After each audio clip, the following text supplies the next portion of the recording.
There will be people that will creep unaware, ungodly people that will turn the gospel into lasciviousness. They just come from within and they will speak, praise God, things that are against to the will of God. Ang problema mga kapatid sa church, hindi po sa labas. Nandito lang din sa loob. Yes. Everybody shout amen. Amen. Woo. Hallelujah. And then, there will be people. These people, praise God, has already been ordained to condemnation. Yung mga taong nakapasok sa loob na palaging pasaway, sabi ni Jude, pirmado na po, impyerno na po yan. Nakakatakot, di po ba? Yes. Parang nasyak kayo, ano? And go back, sister, praise God, to verse 3 or 4. Praise God, hallelujah. Go back to 3. Hallelujah. Okay, verse 4. Para makita nyo, para makasabihin ninyo na yung si Pastor Plaza. For there are certain men creep in unaware. May nakapasok na hindi natin alam. Na manghilang lang pala ng pera. There are people who will creep in inside, unaware, who will before of all ordained to this condemnation. What do you mean by that? They are already going there to hell. They are already all ordained to this condemnation. Ungodly men. Nakaupo sa simbahan kay anong prinsip mo? Bawal ang fornication, bawal ang adultery. 3, 4, 5 yan kami. Do you think they will go to heaven? Please help us, preachers.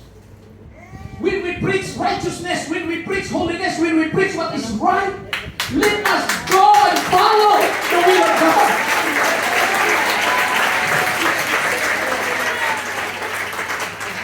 Do you think we're joking here? No, you were reading. I give you the scripture.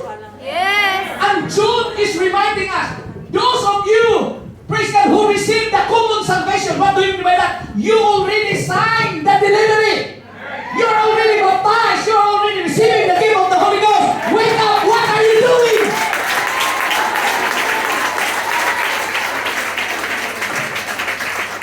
Who are these people?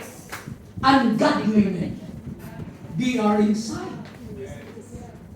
Turn to your left, turn to your right. Hindi yan siya. It is not her. It is not him.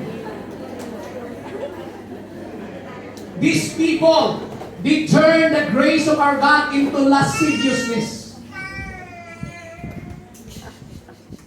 They turn the grace of God into lasciviousness. Kapag nakaibigan na nila ang grupo, hiraman nila lahat mga kapatid. They will exploit the people. Denying the only Lord God. They will shout amen. They will shout Jesus. But in their lives, they denied the Lordship of our Lord Jesus Christ. Verse 5. Hallelujah. Hindi kayo mahagip. Hindi kayo mahagip. For there are, praise God, okay? I will therefore put you in remembrance, though ye once knew this, how that the Lord, having saved the people out of the land of Egypt, afterward destroyed them that believe. Stay there, sister. The story of saved people from Egypt is the best example, the most clear example that our God, hallelujah, is a God of righteousness and holiness. Yes. I want you to understand this verse. This verse shows us an example, Sister Daisy, that the people whom God saved from Egypt, all the nation, all the Jewish people were being saved by the power of an outstretched out arm of God. The Lord had made a miracle, praise God, to divide the Red Sea. And the whole nation walked on the dry ground, and it was a miracle. But what did Jude say? Having saved the people out of the land of Egypt, afterward, God destroyed them. Why? Because of unbelief. They are now trying to question the leadership authority. Moses, praise God, utang-utang si Moses. Moses cannot speak straight. When you become our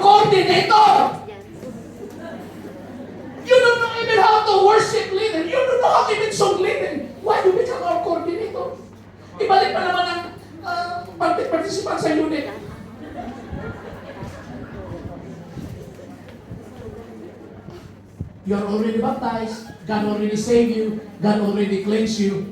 But God has the power to destroy your life afterward if you start to question the authority that God has given you. Yes, amen. The same people who He saved from Egypt, the same people He destroyed. Why? Because they believe that. You're already baptized. What do you mean by that? You give your life to God. God already got an approval. He put a seal in your spirit by receiving the gift of the Holy Ghost. And now you question now holiness after all? After all these years? Pastor, sige, pwede naman siguro maputulan. Kunti lang. Why you did not question that before baptism so that we can answer you? Yeah.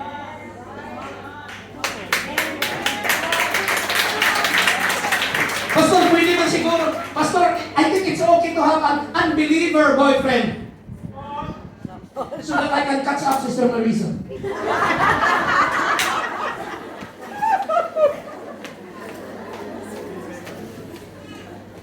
The Bible said, do not unequally yoke together with unbelievers. Yes. Bakit ka makipag-asawa ng lasinggero? Yeah. Bakit gusto mo makipagrelasyon ng drugista? Bahala, hindi gwapo, basta Kristiyano.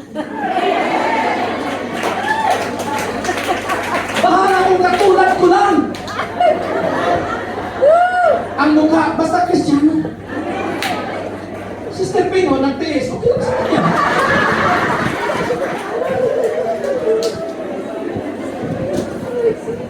Praise God. Everybody say, praise the Lord. Praise the Lord. So there are so many people who made a vow to serve the Lord, but along the journey, they backslid. Yeah. And that is the letter of Jude. I remind you, I will put you into remembrance that those people that God saved from Egypt is the same people He destroyed afterward. Yeah. Because they are now questioning, praise God, the authority of God. And what else? He said in verse 6, these are the story of the fallen angels. There are so many angels. Look at your right, look at your left. There are also fallen angels. Don't look to your right, don't look to your left.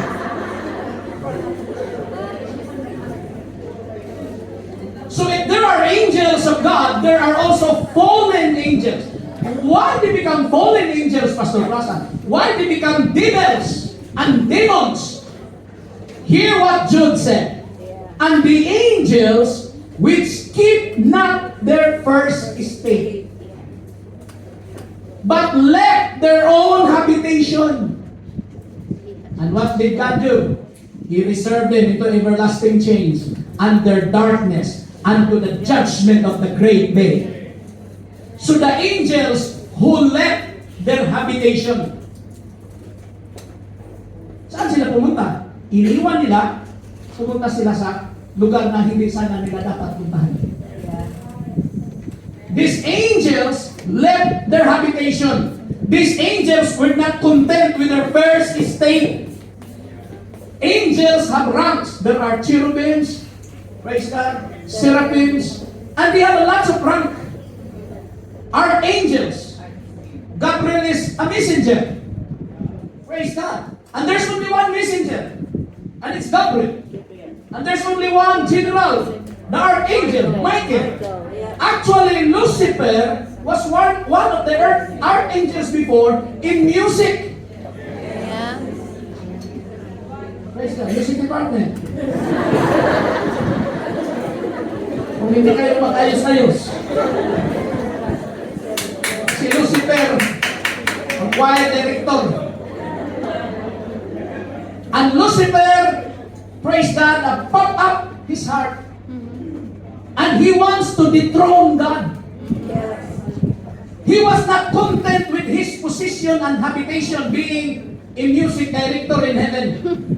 He wants to be above God, to be worshipped. That is why God kicked him out from heaven. At nahulog sa sitong joy, mga kapatid.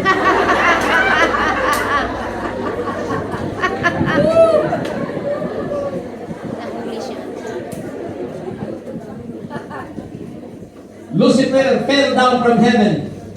And he is now the prince of the air, the God of this world, who blinded the people whose heart is full of unbelief. When you start to not believe, or should I say, when your heart is full of unbelief, I think that's the right statement. The God of this world will blind your eye so that you cannot understand the plan of salvation. So what do you mean? If you repented of your sins, if you got baptized in the water and received the Holy Ghost, in other words, the devil was not able to blindfold you because your heart is full of faith. Everybody says, I have faith. That is why the devil is so scared of you. Because there's only one thing that can conquer the world, John said, it's our faith. Clap your hands up to Jesus. Hallelujah. Keep believing. Make your faith, praise God, strong. Because that's the only thing that can conquer the whole world. So they left their own habitation. They were not content, praise God, of their own estate. Hallelujah. Kaya mga kapatid, I advise and I encourage you. Whatever position has God given you, that's it.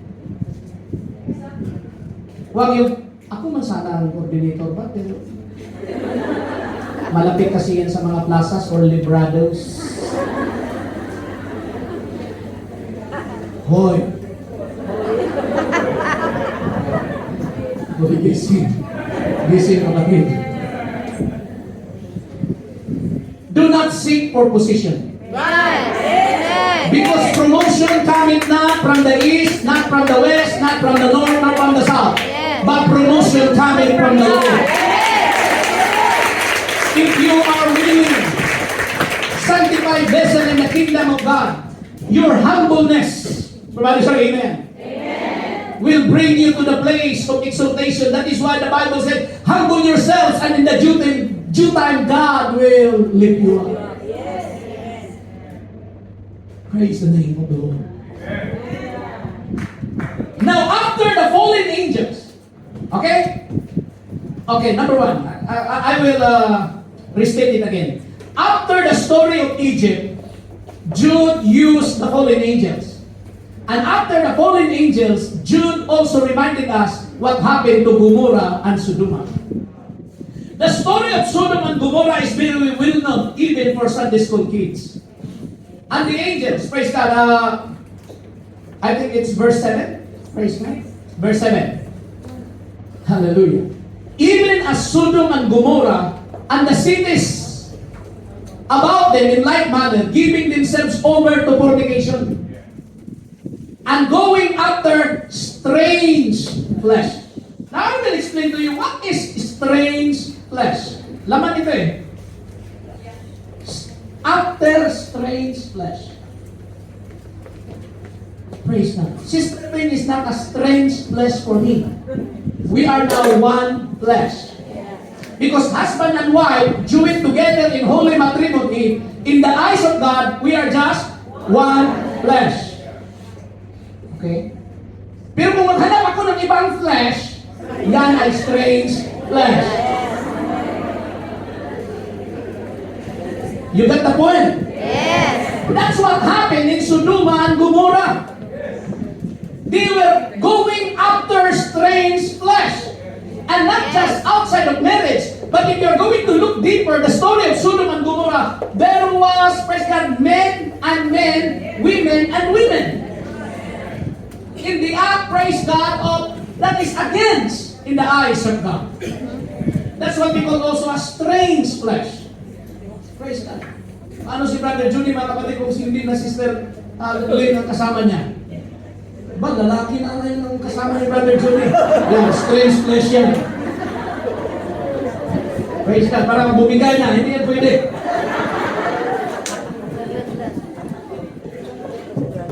So what will happen if you are married and then you are looking for another flesh? Look at the Bible. These people will suffer the vengeance of eternal fire. Whoremongers, God will judge. That is why marriage is honorable above all things. And let your bed undefiled. Pag umuwi ka sa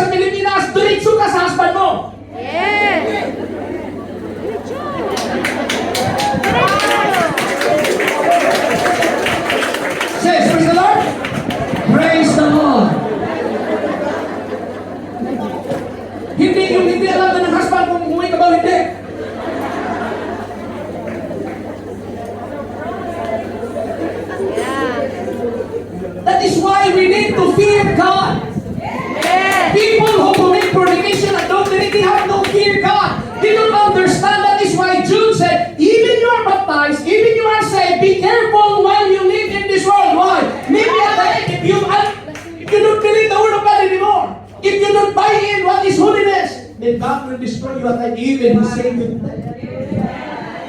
We don't believe once saved, always saved, hallelujah. But we believe, praise God, in unconditional. Conditional, praise God, should I say? Salvation. He that endureth into the end, the same shall be saved. Clap your hands and to the Lord one more time. Now, Jesus Christ appeared, praise God, in the order of Melchizedek priesthood. I said, this salvation comes from our Lord Jesus Christ. And Apostle Paul, praise God, okay, I will give you a short lesson today, especially to those who are not in the Bible school. Hallelujah, that Jesus Christ came in the order of Melchizedek priesthood. In Hebrews chapter 7, verse 15 to 16, praise God, this is the writings of Apostle Paul. Okay? Can you see it, sister? Praise God. Hebrews 7:15 to 16. That Jesus Christ did not come from the Aaron, praise God, lineage, or the Levites, but He came, praise God, from the Melchizedek order. What do you mean by that? Okay? Praise God. Hallelujah.